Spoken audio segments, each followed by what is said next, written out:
So what you would have seen was our Class D fixed line capability, which allows us to insert and extract team members and equipment from difficult terrain. We've got deep snow, heavy snow loading, and avalanche conditions have been a little bit dangerous, so we're erring on the side of caution. In addition, our subject is not ambulatory, so we need to take them out with the helicopter. It's the best option. In order to access the location, our teams had to do a lot of switchbacks and zigzagging through heavily forested terrain as well. It took about 5 to 6 hours to reach the subject last night. I think we left around 8:30 p.m. and I'm not exactly sure what time we got to them, but it was a couple of hours.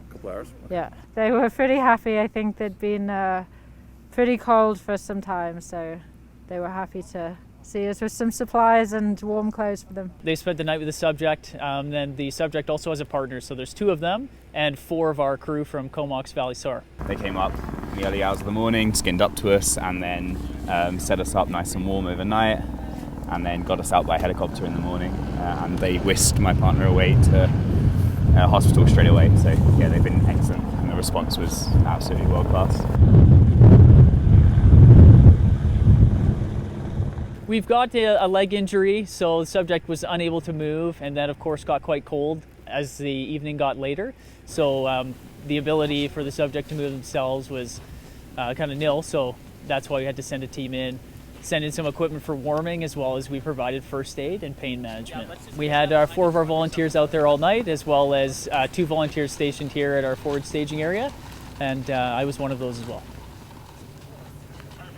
Yeah, so there was actually a couple snow caves that were constructed. I believe the subjects started on their own as well to kind of shelter themselves from the conditions. And then our 4 rescuers fashioned their own snow cave as well, kind of right beside, in order to hunker down for the evening, stay a bit warmer. No, I don't think I got any sleep. It was pretty cold, but yeah, by the time we'd built a shelter, and it wasn't too long before daylight. A lot of deep snow, as well as traveling through the thickly forested terrain.